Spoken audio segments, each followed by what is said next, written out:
If you've ever wondered what your legal and other compliance register is and why you need it, then this video is for you. I'm John Watt from Capital Consulting. Welcome to the Thursday Q&A. So this question actually comes from someone who phoned us looking for help after they got non-conformances in their ISO audit. The reason they got the non-conformances was that they didn't have an accurate legal and other compliance register. They want to know, what is it and why do I need it? So let's dive into that. So firstly, what is your legal and other compliance register?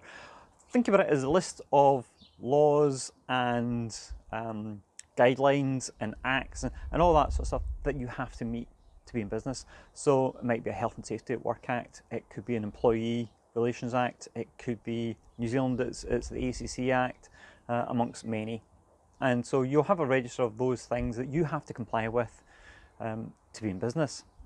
And part of the list should be about how you actually go about meeting those requirements. What steps are you taking as a business to make sure that you meet the Holidays Act? How do you calculate people's holidays?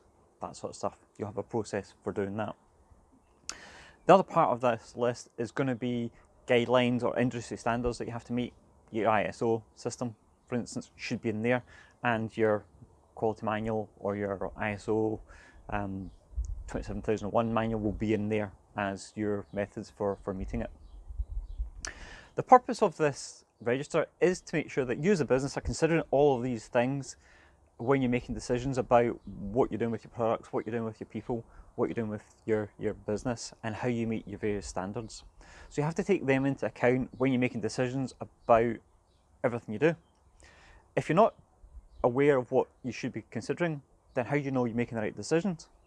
So for example, if you're a medical device company, there are FDA requirements or Australian regulatory requirements in terms of recall.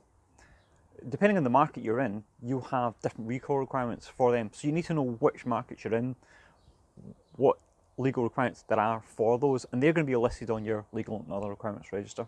And there are a whole range of other things in there. Some will be things that you've decided yourself you're going to follow, and this is our standard. So the aim is to create a register of all of those things that's going to make life easier for you as a business, and you should be able to double check that you're following those things. It's also important to make sure that you review it on a regular basis. Laws change, laws gets updated, so you need to make sure that you're keeping them in check and that you're always on top of those things. So that's the point of the legal and other requirements register.